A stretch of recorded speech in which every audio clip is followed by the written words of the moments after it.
It was the most fabulous experience of my life. For 11 days, I lived with the Beatles. I don't claim to know them intimately, but for the next hour, I will share part of my experience with you. This is the story in sound of the Beatle Trip 66. This is Ken Douglas.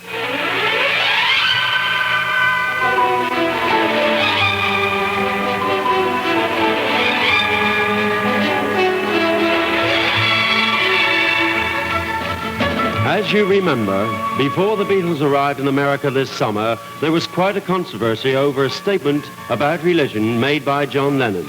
At a press conference in Chicago on August the 12th, John Lennon told his side of the story. We've been hearing a great deal of interpretations of your comment regarding Beatles vis-a-vis Jesus. Could you tell us what you really meant by that statement? I'll try and tell you, I was sort of deploring the attitude. The thing, I wasn't saying whatever they were saying I was saying anyway. That's the main thing about it. And I was just talking to a reporter, but she also happens to be a friend of mine and the rest of us at home. It was a sort of in-depth series she was doing.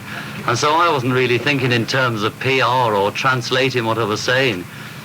It was going on for a couple of hours, and I just said it as just to cover the subject, you know. And that's, and it really meant what, you know, I didn't mean it the way they said it. That's the main thing. It's just so complicated. It's gone out of hand, you know.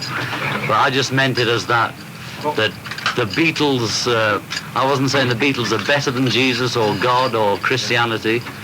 I was using the name Beatles because I can use them easier. And I was using, you know, because I can talk about Beatles as a separate thing and use them as an example, especially to a close friend. But I could have said TV or cinema or anything else that's popular, or motor cars are bigger than Jesus. But I just said Beatles because, you know, that's the easiest one for me. I just never thought of repercussions. I never really thought of it. I wasn't even thinking, even though I knew she was interviewing me, that she was going to, you know, that it meant anything. What's your reaction to the repercussions?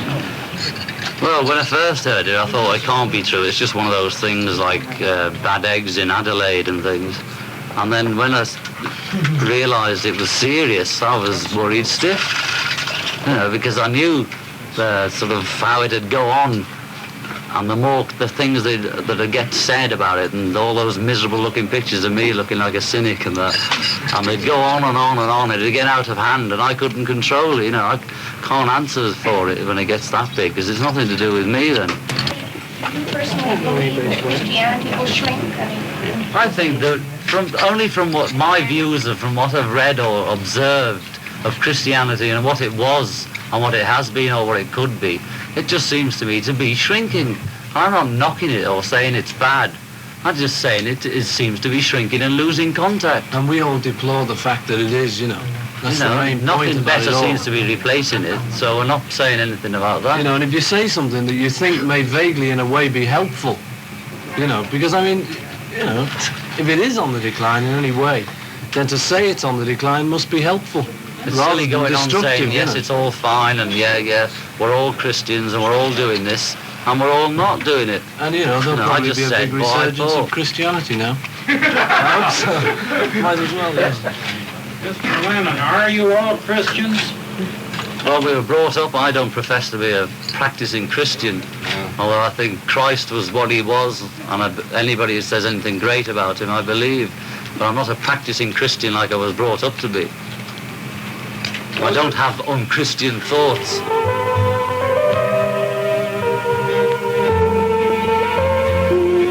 At this point in my first 1966 press conference with the Beatles, the mood lightened and the reporters began to stop questioning John about religion.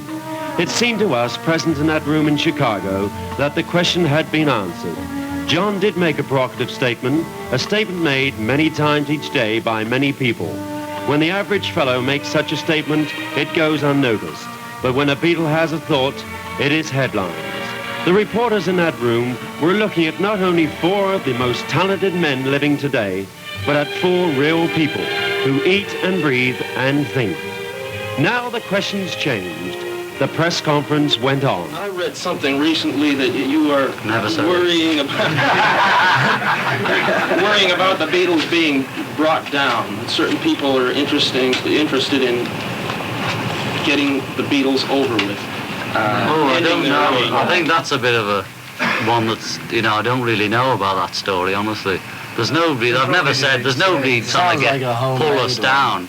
And I agree that if we were slipping, there's lots of people that'd clap hands, Daddy, come home. What kind of people do you think would be interested? I don't know, because they never show themselves until that time arises when it's ripe for them. Do you feel you are slipping? We don't feel they're slipping. Our music's better. Our sales might be less. So in our view, we're not slipping. How many years do you think you can go on? Have you thought about that? It doesn't matter, The thing is... we just try and go forward. And the thing is, if we do slip, it doesn't matter, so what? We slip. And so we're not popular anymore, so we'll be all unpopular, won't we? We'll be like we were before, maybe. And we can't invent a new gimmick to keep us going like people imagine we do. Did you say that Britain is becoming a police state? Oh, I'll tell you, we've really been putting our feet in it lately. You can't say anything, without it turning into the worst quote ever. I mean, somebody just in passing saying it to a friend, you see. That's what we forget we're Beatles sometimes. You can't help it. We're still us inside. And if you say something like that, I didn't say it was one other. But when you say something like, Britain's becoming a police state, you say it exactly the same as anybody in a pub saying it to their friend across the bar about some sweeping statement which they can't back up anyway. And it's obvious it's not to be taken literally, because if it was, then you wouldn't be allowed to say that, would you?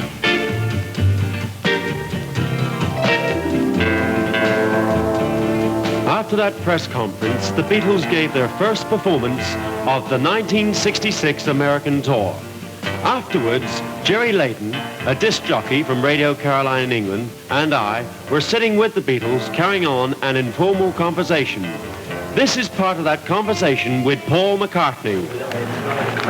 Paul, I'd like to ask you, with your music and your lyrics, do you write the lyrics or do you write the music? Or is John, is the other way around with John and you? No, with the songs that we write, we both write lyrics and music. And it depends, like with some songs I write lyrics and music, and so does John with some other songs. On some, we just get together and just do a line each, words and music each. Depends, how it happens and what kind of mood we're in. It's normally no formula about it, though. How did you feel about your performance out there today? I think it's answered all Enjoyed questions, it. don't you? Yeah, I enjoyed it, it was quite good. The thing was that the amps broke down, in one of the numbers, because there was some business with one of the wires broke or something, so which is a bit of a drag, but nobody seemed to notice. Do you think that this God thing is quashed forever now? Well, it should be, the amount of time we've spent on it, and I don't know, all last night, trying to explain to everyone about it, we didn't really mean it like that, And I think, from what I've seen of the people who've heard what we had to say about it, they seem to think it's okay now, It should be, because I didn't think it was ever un-okay. About the Revolver album, the Indian sounds that you're getting on it, Yeah. who is mainly responsible for this side of the... The Indian sounds The Indian sounds. are George. Yeah. George has been studying. Definitely mainly George, because we started off, just hearing Indian music and sort of listening to things, and we liked the drone idea, because we'd done a bit of that kind of thing in songs before, But George got very interested in it and went to a couple of Ravi Shankar concerts, and then he sort of met Ravi and sort of was knocked out by him, and thought, like, just as a person, he's an incredible fella, he's one of the greatest. And he thought, he didn't know that George was serious about it. And so when he found out George was serious, he was knocked out too. So the two of them are having a great time. And, that's how we've got Indian sounds on at the moment. Because the thing is, anyway, it's nice to sort of start bridging the two kinds of music. Because we just started off in a very simple way. And then this album's got a bit better. It's a little bit more like Indian music. And it helps people to understand it too, because it's very hard at first to understand, yeah. But once you get into it, it's the greatest. Who decided on this Tomorrow Never Knows Weird Effects? Weird Effects. Well, see, we wrote the song, and it was a very funny song from the start because John came up with the lyrics to it, and he'd just been reading Tibetan Book of the Dead, and he was dead impressed by it, very impressed. And he decided that he'd write the song, and we only had one verse. I think we stretched it to sort of 2 verses, and we couldn't think of any more words because we'd sort of said it all what we wanted to say in about 2 verses.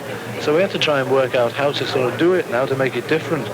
So I decided to do some of those loops that I'd been doing on my home tape recorder, and they're just tape loops, and I'd been making them. So I just took about a bag full of 6 tape loops to the session, and we just tried them and mixed them in and brought them in those places. And so I suppose it was sort of vaguely my idea, that bit of it. Did you find opposition from people who want you to play to the teenagers? Yeah, well, the thing is, you see, we've kept quite a few songs on the album. I mean, if we just suddenly did exactly what we'd want to do, in fact, I think actually at the moment that is what we want to do, what we've done on Revolver. But if we did like all the way out things, I mean, I suppose people think they're way out. I don't actually, but that kind of thing. If we did a whole album of them, then we'd be doing what like the people who do electronic music do. They go too far out too suddenly, and no one stays with them. Everyone else is left behind because they're miles out ahead, sort of digging all this electronic stuff. But in fact, what we've tried to do is like do the last album, Rubber Soul, a bit more towards that, then this one a bit more, and the next one should be a bit more. And if people stay with us, it's great, lovely. Who decided the 2 tracks to go as the single from Revolver? From the LP? Yeah. I think we all did, I think it was a case of, we knew that when the album came out, there'd be quite a few people going to cover it, so we thought we might as well have the hit, I think another Rigby will be another Yesterday. I don't know. I don't think actually. The only thing that's similar to Yesterday is the fact that there's violins and stringed instruments on it. Apart from that, I think it's nothing to do with it. Completely different kind of tune. I think it's better in a way, but I sang Yesterday better. I sang Eleanor Rigby terrible. Wow. No, it's very bad. No, it's you listen to it, and it's. I've listened. Okay. Actually then, Paul, your music now is improving every time, and you're making the lyrics more interesting also, aren't you? Well, see, that's the thing. I mean, if we stayed where we were in, say, 1960 when we were doing Love Me Do and then Please Please Me and From Me to You, which was one kind of thing, it was a kind of thing people liked. The thing is, if we did that now, I think our fans, the kind of fans that we got now, wouldn't like that too much because it would be going back and it would be retracing your steps, And also, from our point of view, we're never going to do that. Because, I mean, if we ever have to do that, if anyone suddenly says, you're going too way out and you've got to get back to then, well, we'll give up,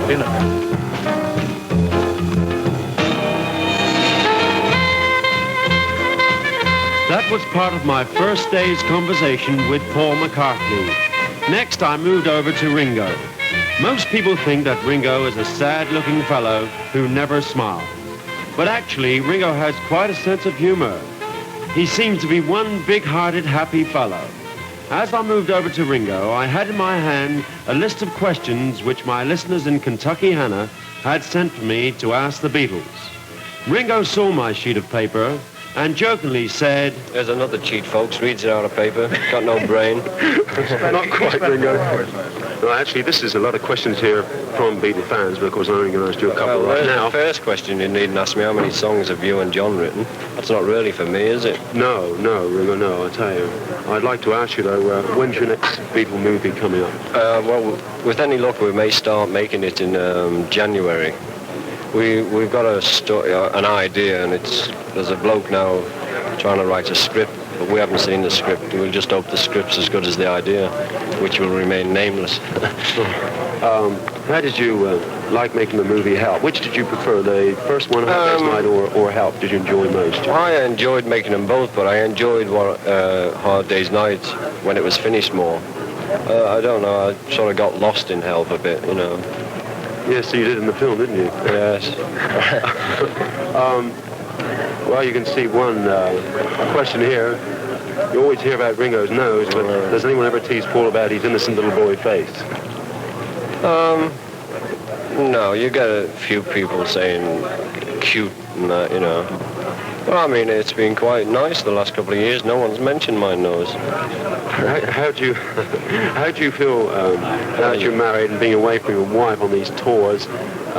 Well, it's something I have to do, and, you know, we sorted that out before we got married, you know, that there's no argument when I have to go away because that's the job, you know, and so it's sorted out. There's never any problems. You know, I like being, you know, I can't say I'd rather be at home, but which I would in one way, but, you know, it's a hard thing to say that you like being away from your wife, but I don't like being away from her. It's just that we've sorted her out, that touring, we split up for a while, you know. How do you think of the reaction of the teenagers here today at your show? Very good. They were terrific. I think they were fabulous. But yourself, don't you think whatever the press might have to say or had to say in the past, the attitudes completely changed if anyone was to see you here today? Oh yeah, well, in some ways it doesn't matter what the press say because the kids still will be the same at the show, you know. So that's the thing. But the thing is, if there's a lot of trouble in the press for months on end, then, you know, it can harm you. Well, actually, I like to wish you all the very best. And I'd like to wish you the best of luck. You and your tie. Thank you. And I hope you go on having success and happiness. I really do. Thanks a lot. Thank you.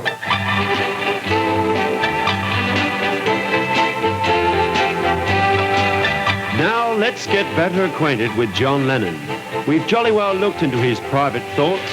Now let's talk to him about being a Beatle. John, I hear you're going to go into a movie very soon, I think after your tour. Yeah. What is this, John, about? Can you give me the story on that? Well, all I know about it is it's about World War II, and I think it's not a broad comedy or anything, but it's a comedy. That's all I know about it, you know. It's about World War II, and I'm called Gripweed.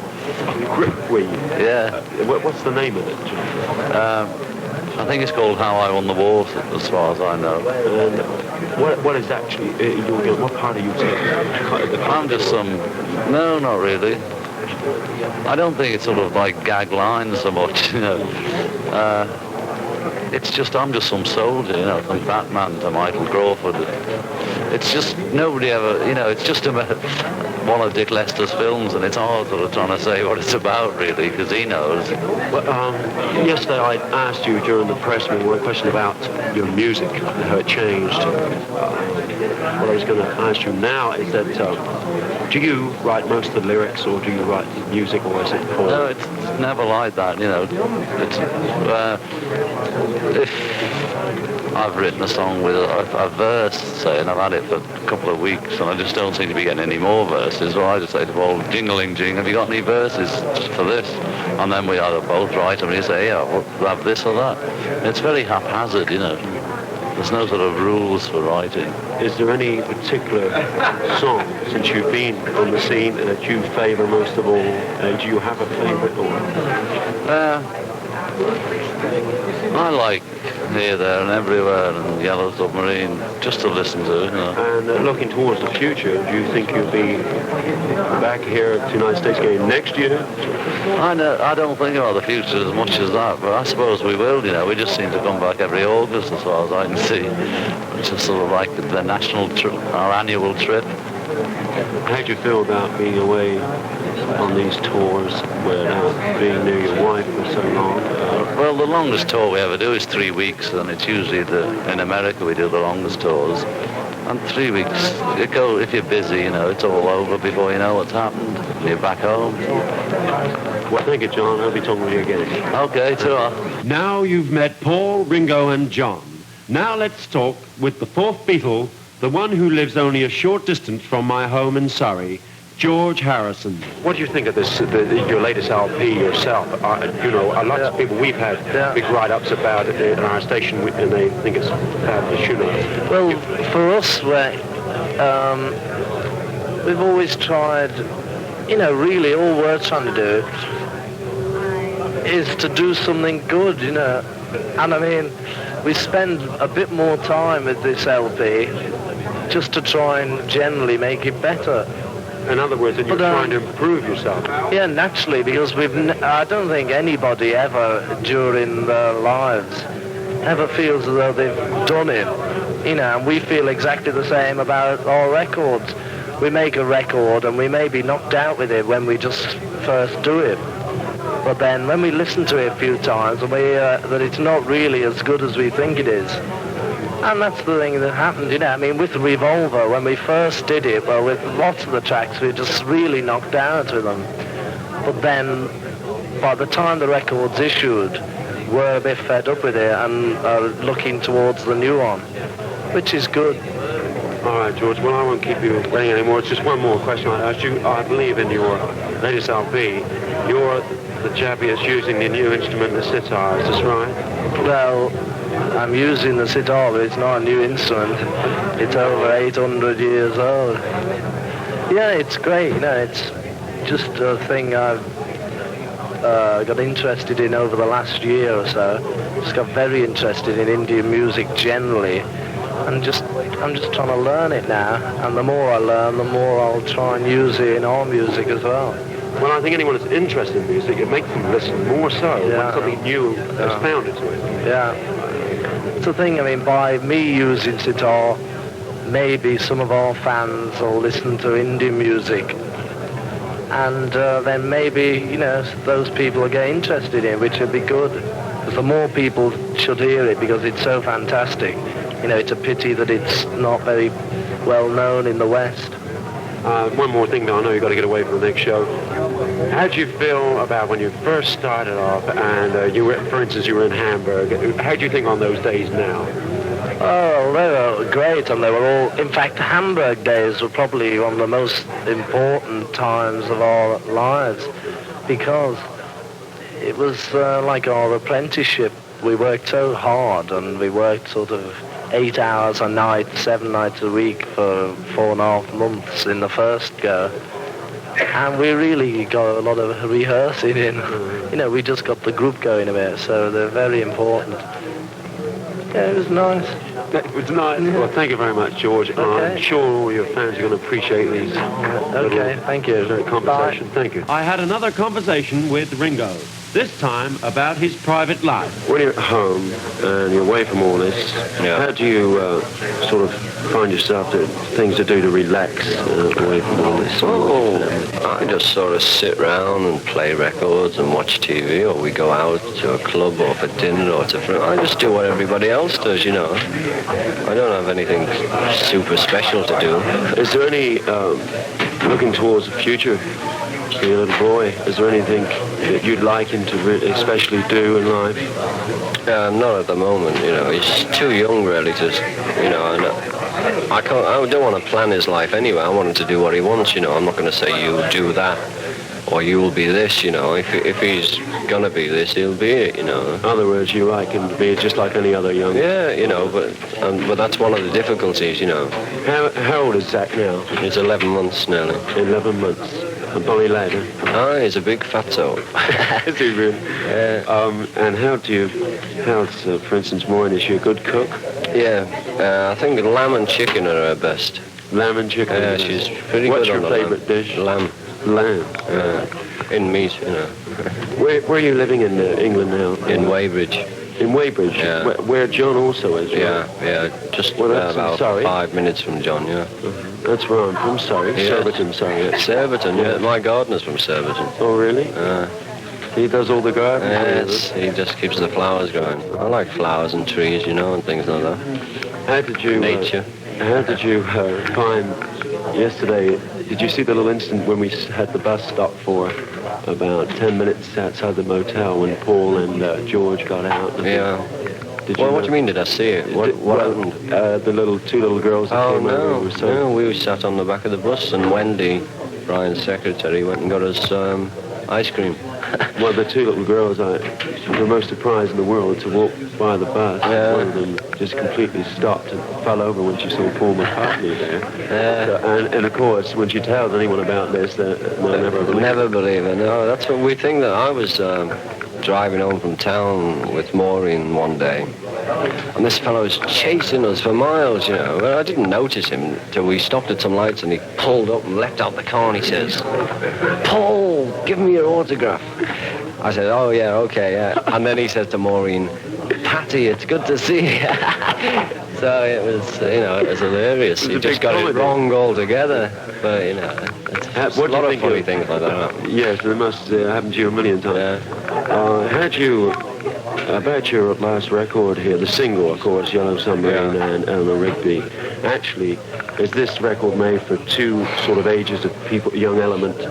Well, it was made originally just for the LP, but then Brian and our recording manager and people like that were talking to us and saying they thought that Yellow Submarine was commercial, and they wanted to release it as a single. It's the first time we've ever released anything of an LP as a single. So we did, you know, and all it is a children's song. It's not deep, it's not anything, you know, it's just a children's song, you know. How do you feel about the last LP, Revolver, though? Do you think this I think it's the best we've made. I don't wish to blow my own trumpet, but I have sailed in ships around the world. I have boxed as an amateur and had some tough fights. I have driven cars and automobile races. I even saved a man's life in the ocean near New Zealand. But the most frightening experience of my life was in Cleveland, Ohio, when I saw thousands of Beatle fans rushing the stage, and this is how it sounded that night. This is Ken Douglas reporting. From the Cleveland Stadium, there's been absolutely riot. The crowds have gone berserk, and we've managed to get the Beatles in safely, and I'm sure that whole show's going to stop now. The police couldn't control them. They broke the barriers, and very luckily we managed to get the boys inside after a tremendous riot here. We're asking all the young people to get back in their seats. The whole place went wild here, broke the barriers, came through the police cordon. We managed to get the Beatles off the stage. They were even all over the stage. Luckily, we can actually say that none of them were hurt. None of the Beatles were hurt. Ringo leapt from the top of the drums into the arms of some of our officials that are traveling with us. And I'm sure that some of the equipment has been broken. We don't know whether they'll carry on with the show or not. They're settling down a little now. They're being told to go back to their seats. I never even expected to see it get calm again.